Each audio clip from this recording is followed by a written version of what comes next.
Wow, that's a Strat with some guts, isn't it? I mean, that's amazing. So what is this? Yeah, this is the other sort of most important guitar that's come to the collection, that I was very, very grateful to be able to trade for, and got a huge tip of the hat to David and Mike over at ATB Guitars in Cheltenham for helping me find this thing. So as we were investigating what tones were going to work, the Les Paul was like, well, that's a no-brainer. You know, we're searching other 2 guitar bands, and I was trying to work out what I was comfortable with doing. And I got a Telly, and I got a Strat, and the Strat was the thing. So this is I was looking for player grade Strats because I can't afford vintage Strats. They're rock star money, and it's trying to work out what to do and how to find it. And I said, I'm coming up. Can you anything you've got, like pull it out and I'll find a way and trade up. And this guitar they had out the back. It wasn't strung up. It had come from New York. They didn't know sort of what the deal was. It had the strangest pickups in it. And I tried out the other bits and pieces they'd laid on, didn't get on with them. And this was just the one. And what it is a 66 Strat. It's been refinished by Clive Brown in this Fire Mist Silver. And yeah, the pickups I ripped out, and I've got sort of the wonderful House of Tone pickups in this, a custom wound set. And it's a hell of a guitar that's just been played to death. You know, these old Fenders, it's almost like driftwood, and I wish I knew where this had come from. But it immediately just made an awful lot of sense. Strats are complicated guitars to play. You know, a lot of people are beginning to say, I hear more people saying it now, that they struggle with Strats because they hear their heroes or they hear what other people do on them. And I totally get that. It's hard not to do a Hendrix thing or a Rory Gallagher thing or whoever it might be. But the 66 is an interesting year. I think you get the thicker headstock, slightly skinnier neck. It is the Hendrix year, but it just has a sound. And I think this has a Swamp Ash body. I'm not sure what colour it was to start off with. It could be ash from the grain. No one can quite tell. You know, it's one of those things. It's a little over average weight, which I think really works for Strats. I think they have to be a little heavier for how I play. And I'm a big Richard Thompson fan. You know, British folk for some reason takes to the Strat. You know, it's that the position 4, is it? You know. That's immediately, you know, British folk. But so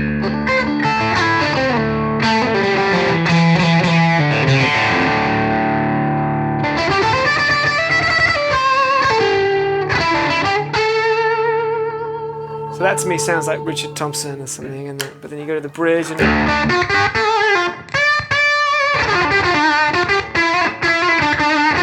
you get the Rory kind of thing and Hendrix in the neck.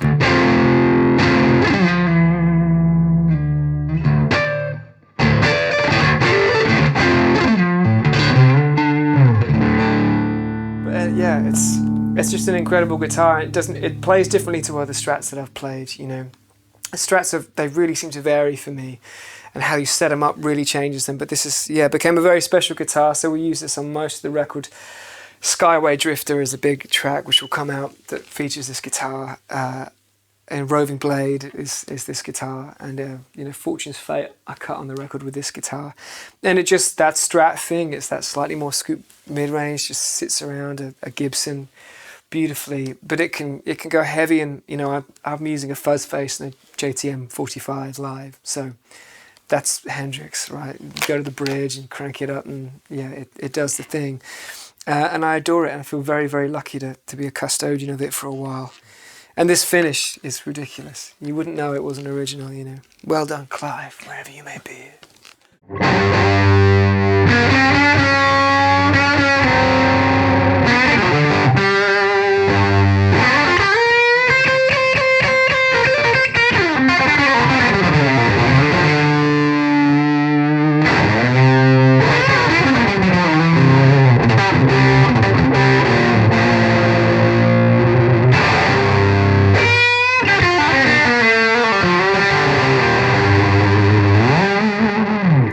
Well, that's a fine sound, isn't it? I mean, one of the things I love about the Mirador record is that the electrics sound absolutely wild, and I mean in the best possible way. That, you know, the playing is amazing, but these are real untamed electric guitars on the album. This is I understand a big part of that sound.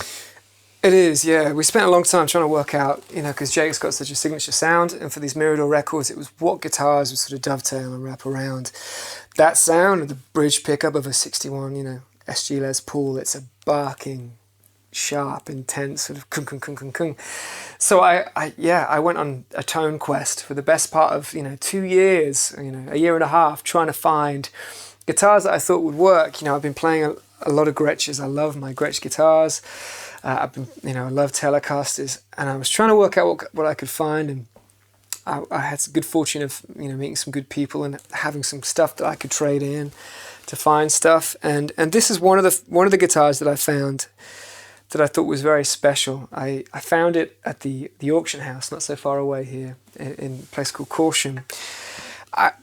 They posted a picture of it. It's a guitar auction. They posted a picture of this guitar on their Instagram, and I saw the Murphy Lab and Gibson Custom Shop had commented on this post of how cool this guitar was, and I thought, I'm never going to get it.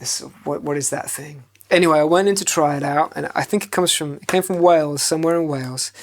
I added the Bigsby. They had a crapped out transistor amp and a dodgy jack lead at the back of the warehouse. It weren't quite up and running. It wasn't a viewing day. I was going on tour, so I couldn't do the viewing day. So I said, "Can I sneak in early?" And they let me in kindly.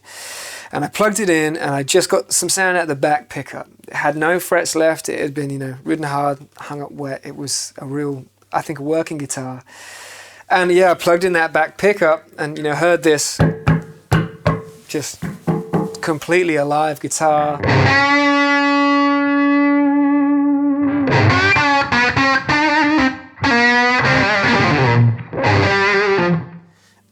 And it was just like, I've played Les Pauls in the past, but I was like, this sounds like the classic Les Pauls that I adore. I could hear Paul Kossoff, I could hear Mick Ronson, I could hear Jeff Beck, especially playing this guitar with fingers, It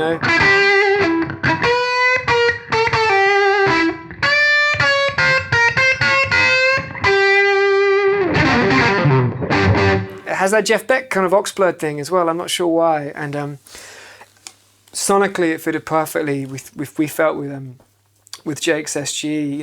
Day one of band rehearsals, we were doing "Feels Like Gold" and just that.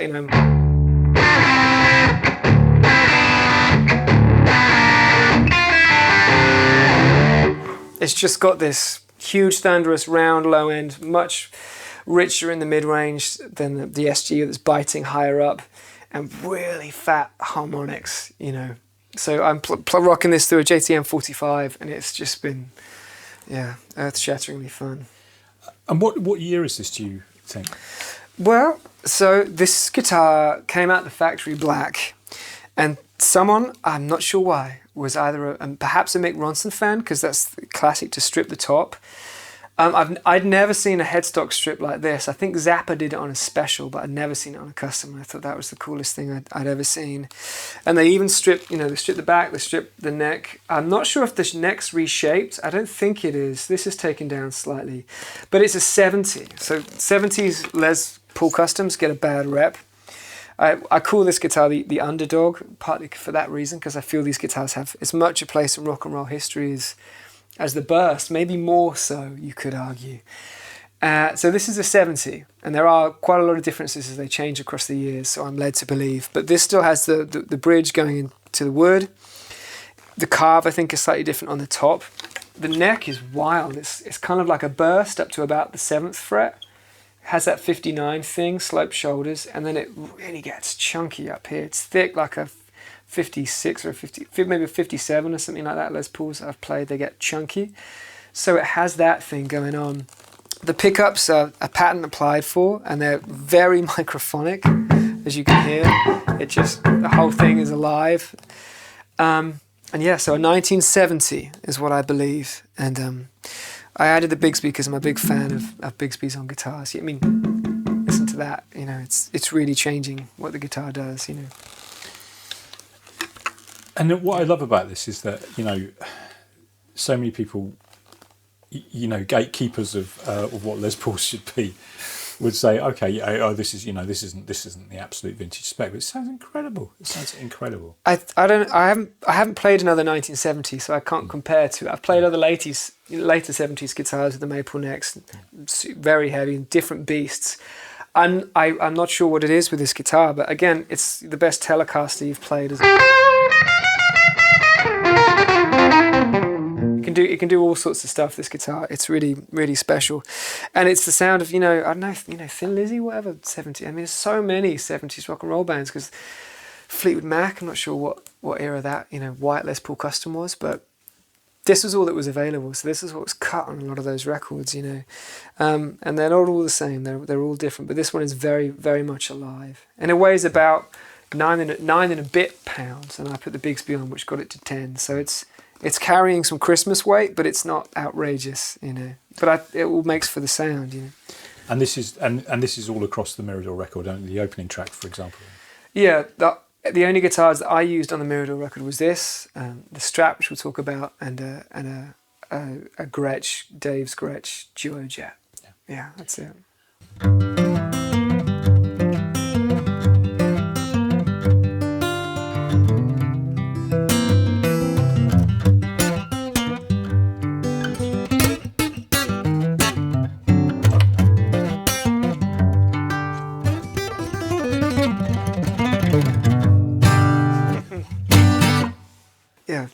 Throw this in because this is one of the most generous gifts I've ever been given. It's a 1930s. I think it's hard to date these. Very sort of early. I think it's an earlier one. LOO.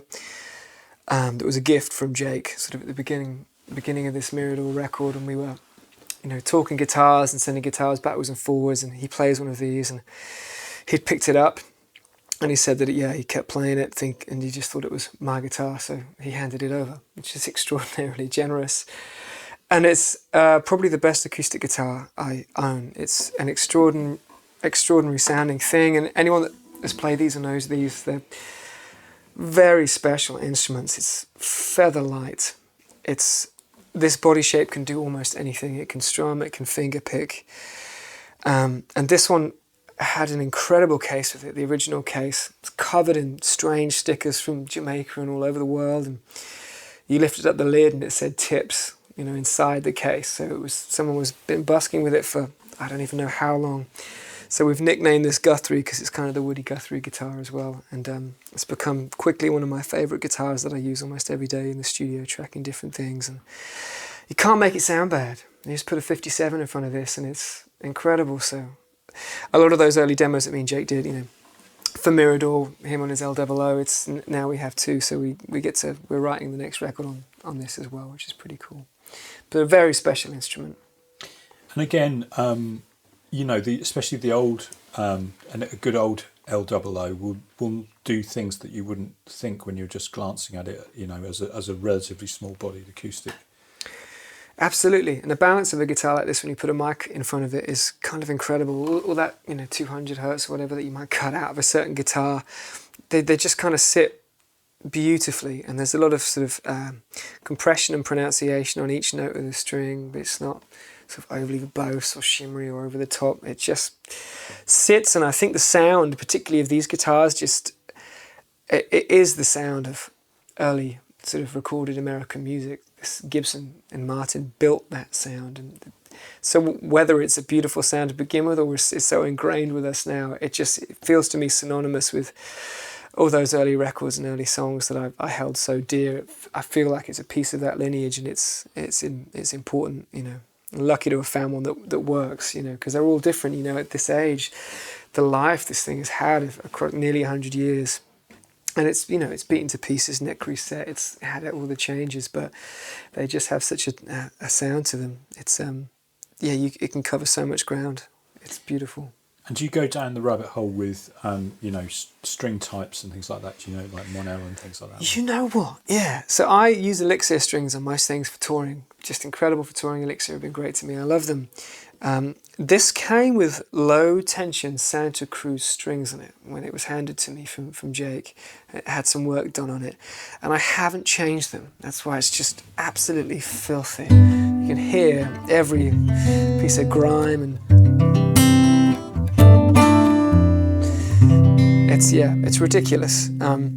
I think the low tension is because it's so light, this particular guitar, and the top is thin, and it's, you know, it's moved, but it's not bellying. It's just better play it safe than sound. So I haven't messed with this guitar at all. It's something I really want to get into more in time, but at the moment I just sort of run elixirs because they're just solid as a rock. You know.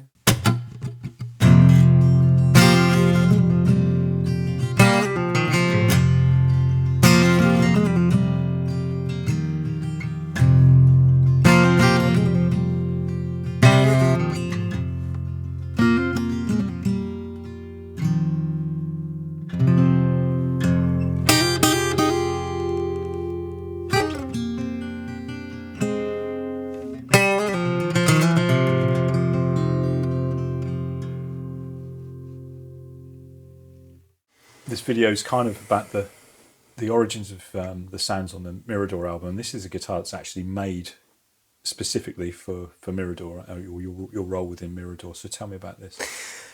Yeah, this is relatively maniacal probably, but fantastically fun. Because we wrote the record on these acoustics, Jake on his Elder Below and me on this parlor, and we would, you know, discussing, there's other guitars we'll talk about, but we were discussing what we do to take on the road. And of course we didn't want to take sort of older guitars on the road.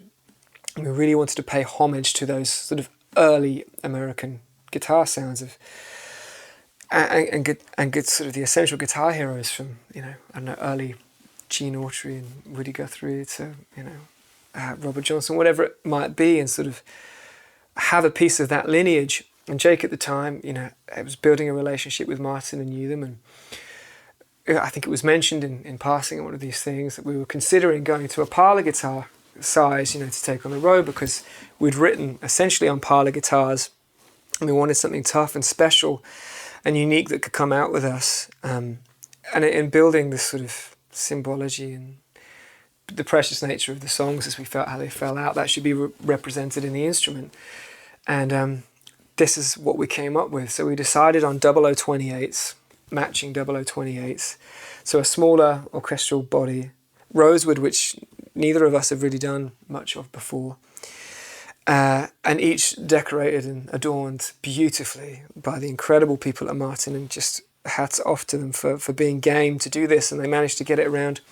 These were taken out on the very first shows we played, the very first show, the very first tour, everything. I made it on the record as well, you know, we did moments of them with that as well, and for our overdubs, and they're very special things, and each have, you know, their different sort of styles. So, I mean, one thing that leaps out, you know, almost literally, is the fact that a lot of people, when they look at a parlor-sized guitar, broadly speaking, will think of probably the not great examples of parlors that tend to be knocking around, you know, boxy, short sustain, quite plunky. This isn't any of those things. It's actually very sweet sounding, and it really rings and shimmers in quite an extraordinary way. I mean, it's 12 frets to the body. It is, yeah. That was a big decision. Yeah. do you adhere? Well, you evidently do adhere to that for certain guitars. I do. I think it sounds different. They sound tighter. There's a sort of rounder and sort of more extended low end. It's a different sound, I think, having the 12 fret join. And we ummed and ahed about it because, of course, especially Jake, he likes to spend his time at the dusty end, you know, up here. So we ummed and ahed about whether we do that or whether Jake should go to a 14 fret and I do a 12 fret. But we decided to go for the 12s because it just has such a sound and it's such a look, you know. And then you have to play within the constraints of the instrument, you know. You can't do certain things and it makes you play a certain way. And again, this early sort of folk traditions of, you know, an early Americana sort of, you know, country bluegrass songwriting traditions that we've been flirting around the edge of and pulling from, and a lot of the writing and lyricisms and approach. This is an instrument to do that on, you know. I mean, the fret markers themselves are quite interesting. Yeah, so cool. So we all picked different adornments. So I picked these, which I think is from the 1800s, very early Martin. I think, I don't know if it was on a gut string, sort of Martin, a very, very early one. I went for these. And I also saw this pictured in a very early, I think it was even a nylon string Martin.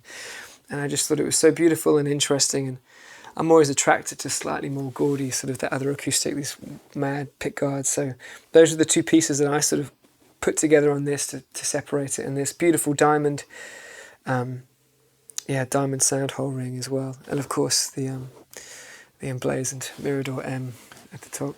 But just on the, a final point on the cosmetics or the aesthetics side of it, some completely obscure bloke did the aging on it, didn't he? I seem to remember. Yes, yeah. The other thing to say is, and they're sister pieces of wood. So both guitars, they're brother and sister. They're from the same tree, cut from the same piece. But so Martin Custom Shop obviously do extraordinary work. You guys know, and anyone that's played any of them know that they're just above and beyond. But of course, we wanted to beat them up a little bit because we're used to playing these old guitars that are trashed to pieces, and new instruments can feel a little odd if you're used to playing older things. So how can we do that? So the Custom Shop did. They beat them up and they sort of relicked and cracked and and sent them and played them and went, my word, these are astonishing. But Jake, as well as was kind of insistent, can you push them a little further? Like, what can you do? I thought we were sent pictures, that was it. And I believe the Custom Shop said, well, we don't go through the finish. That's not a thing, So the story goes that I've been told coming down the line, and from what I've read, is that, Chris Martin himself came down to the Custom Shop and was like, well, sorry if you guys kind of don't dare, and it's, I'll do it. So Jake's especially is a bit more beaten up but mine, but all these pick scrapes and these knocks and these dings, it's from Chris Martin himself coming down and giving it a go. So it's pretty epic.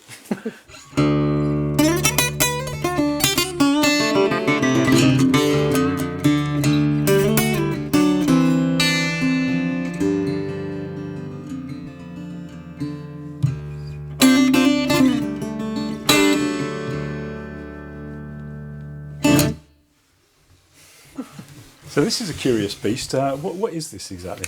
Absolutely no idea. No, I have some idea. This is another guitar. This is called a waylay. Waylay? I'm definitely butchering the pronunciation, but it's a Hawaiian island. I found this in Lowestoft in England on eBay for the pricely sum of like 250 quid or something. And I'm not sure what it is. It's been on tour with sort of all of Ida Mae and been with me everywhere. And this is what I was writing on for Mirador with Jake's LOO. It was this and his LOO. And it's a strange beast. It's, I think, early 1900s. It's birch back and sides, and it's all burst. Even the neck is sort of this strange tobacco burst. And it has a plastic mother of toilet seat fingerboard. And no one can really tell me what it is. And I have shown pictures to experts, and if anyone can tell me, there's a couple of theories now. If there's anyone out there that does know, please let me know. It's been rebuilt, it's been X-braced, and we think this bridge isn't original. So there's two theories that it's a regal because of the body size and shape. But it's got this slight bowl back, which I've not seen on a regal. I'm not sure if that's a thing. And it has a very wide, flat neck, almost like it was a lap steel. That's a prototype for a round neck. I've also seen, that was like the National Conservatory of something, Hawaii. Like a strange, I don't know, like teaching school of was it lap steel music or Hawaiian music or early whatever. I'm not sure, but I've seen other guitars from that period that look like this. But I have no idea what it is. And it's got that very sort of percussive attack. It's and a kind of voice that we don't build into guitars that often anymore. But it's so characterful, isn't it? It's a really interesting thing. Yeah, I would argue it doesn't sound great. It's very sort of tangy and open. But I found that big dreadnoughts, we all love the sound of it. Plugging them in live can be a struggle. They don't quite. It's hard to get them to speak in the way they do acoustically. Whereas this, I was watching footage of Feist, and she uses those small mahogany Martins and things, I think, and it just has such an incredible sound. So very often when I was touring with this, I run it through a champ, so a silver face Fender champ. This pickup straight in, and I think because it's quite a quiet top, it just picks up so much harmonic detail and does a thing that isn't quite acoustic and isn't quite electric that I kind of became obsessed with. So whether or not it sounds good or not, acoustically, I've never really recorded with it that much. I used it on a song called Deep River. That's kind of scratchy rhythm thing, but it's a unique instrument, and this would have been on the back seat with the National. It's funny how guitars, when we think about recorded music. famous records. Guitars can be very central to a musician's life without them ever having appeared on a particular famous records. I mean, think of Hendrix's Epiphone Texan, I think it was. Wow, yeah. You go up to that Handel Hendrix house that the curators there will tell you that he played it almost more than anything else. So it's interesting that there are guitars that occupy niches in our creative life that don't necessarily actually carry through to being recorded that often, but they're still tremendously important. Completely, and almost stage guitars, Like when I came home from those tours, I wouldn't pick up my National and I wouldn't pick up this. I'd pick up the Strat or a Telecaster or something and want to do that. But they're still become such, sort of, and it's also, you just trust them in a combat situation like this. That's like, I know I can use this and whatever goes on, I know my way around it, and they kind of take on a spirit of their own in what they do. And also that can be certain amounts of time. I've been lucky in my career to play, and always as an artist in various artist projects, and as a songwriter and a singer and a guitar player, but each guitar isn't appropriate for every project that I do. There's different things that I've done, and for that early stage of Ida Mae, this guitar and that guitar were kind of essential figures. And I couldn't get rid of them now.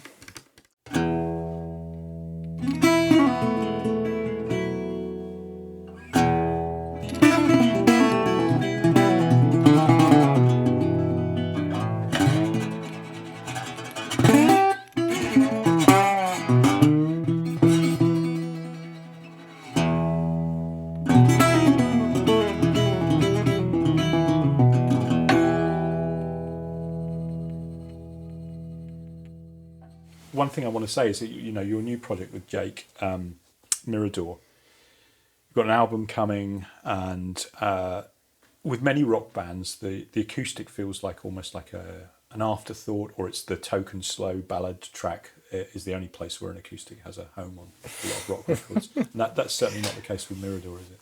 No, not at all. You're completely right. No, we wrote the whole record on acoustic guitars. So Jake was living in this old sort of Victorian house out in East Nashville. And we'd met because we'd opened for Greta at the Fox Theatre in Detroit, and I was playing this guitar and a Gretsch at the time, and these little acoustics, these blues acoustics, as he calls them, Turpin acoustics. And that's sort of how we bonded, talking about early blues records and discussing guitar playing and styles in various different ways. There's lots of stories there. But when we got together, it was sort of a suggestion of Jake was like, well, let's get together and write something let's see what comes of it, and turn up with an acoustic guitar. And he had an acoustic guitar, and we ended up writing, I think, 2 songs the first day, 3 songs the next, and all written on acoustic guitars, which I think is also relatively unusual for a rock and roll band these days. And, when you had those first writing sessions, I mean, we'll come to this particular guitar in a moment, but what were you actually writing with? Was it just whatever was lying around, or did you have specific instruments? It was that guitar, and Jake's L00. It's pretty much what we predominantly wrote most of the record on, I would say, with moments for electrics. I mean, some of the riffs for Feels Like Gold and Blood and Custard, it had to get electric and just terrify those neighbours and get those amps cooking, And we had 2 tweed champs, so 2 tweed champs and 2 acoustics, and that was pretty much the deal. Great, so it couldn't be more organic and, intimate and natural in that sense, which is, how so many great records were written. I want to say that I really love the resonator sounds on the album, so perhaps this is a really great moment to introduce this guitar. Yeah, this is a really interesting guitar. This is one of my sort of, I guess, has a very important place in sort of, what I've done and my playing and with my band, Ida Mae. I was in a rock and roll band when I was younger, and I wanted to move away and do something more acoustic and get back to sort of real songs and real sort of simple guitar playing, and me and my wife's voice, worked so well together, and we began to focus on writing songs more around cowboy chords and simple diatonic stuff, focusing on lyric and melody, narrative and story. And I'd grown up in Norwich, and there was always guys playing at the art centre, and a lot of them would come by with resonators, and just the most sort of beautiful and exotic, strange, alluring guitar to me at that age.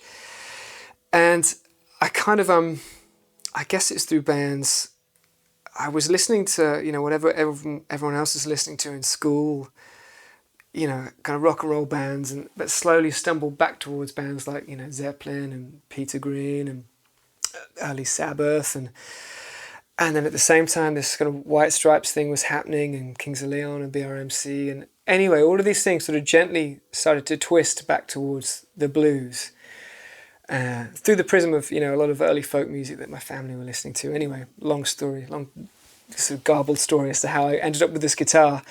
But anyway, so I became obsessed with early country blues, and I was really interested in that style of guitar playing. It's the same venue at the Art Centre. I got to see Bert Jansch and people like that play and come through, and I kind of saw all these players as the same. I could see the picking styles and techniques were all very, very similar.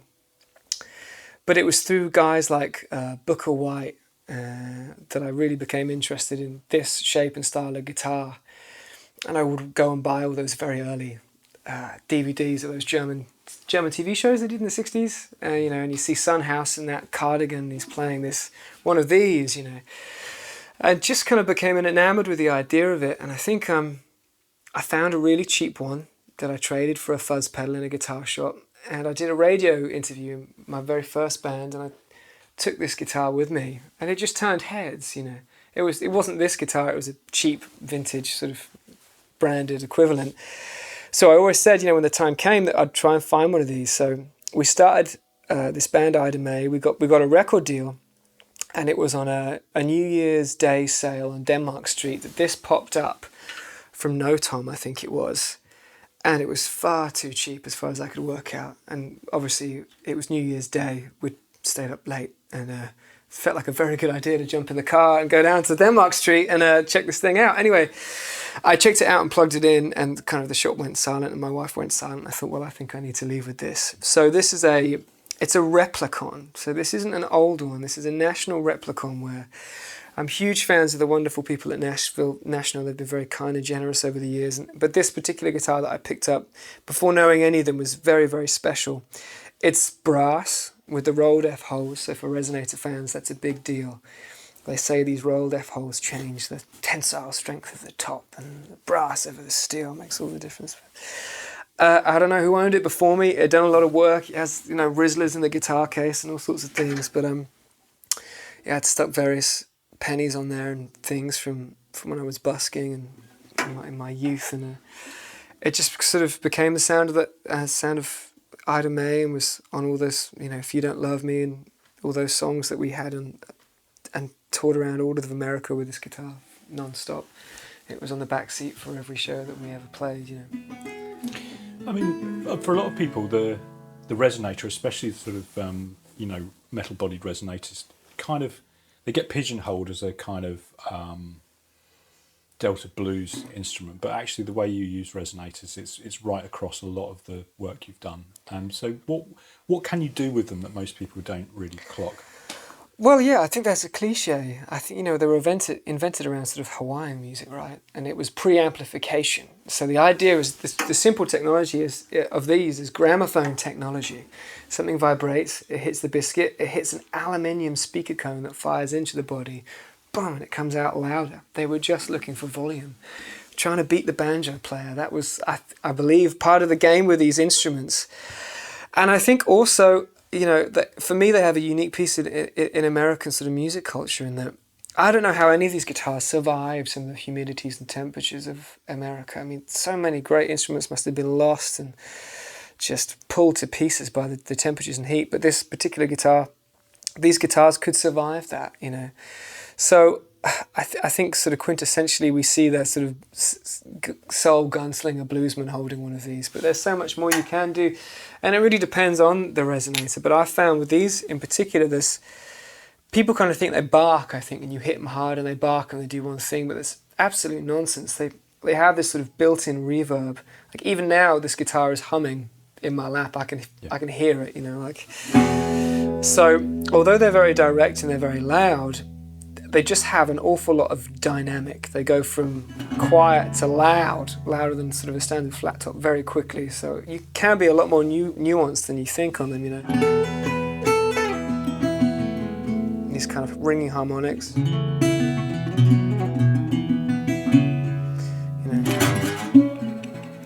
But I think another thing is just the hand rest freaks people out, the mute freaks people out, not being able to palm mute like you would in a standard acoustic. Just getting used to that. But I think you can write, you can do all sorts of these things. You have to just be more gentle on the right hand than you would a standard acoustic. But also you need a good resonator. That makes all the difference, you know. So, and how does this particular guitar figure in the work of Mirador? Well, this guitar hasn't been used much in Mirador. This is much more an Ida Mae instrument, but we've got a big resonator moment on the record.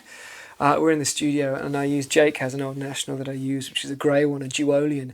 Completely different instrument to this. It's quiet, it's thunky, it's steel, but it records it recorded great. So over in the US at the moment, I have an old 1931 Triolian, sort of ala Sister Rosetta Tharpe of Rory Gallagher that I've just strapped to pick up to, and I've been using that one. I haven't taken this out yet, but I'll be using this for the UK and Europe shows, definitely. So this is very much, you know, the roots of you as a musician. This guitar's right in there. And it's valuable to me, yeah, because you know, me and Steph, we were very lucky to go out. You know, when we first went to America and living in Nashville, we were getting asked to do these shows. You know, Greta and Marcus King, and ended up with Willie Nelson and Alison Krauss, and you know, name dropping all these mad situations that sort of me from Norwich, you know, wanting one of these guitars, found ourselves in. But I think this guitar and the other resonators I play at the Mules became really central figures in us on that stage. They became a third member of the band, you know. So it was very, very central to that early sort of, I don't know, image and sort of look and sound of what we were trying to do.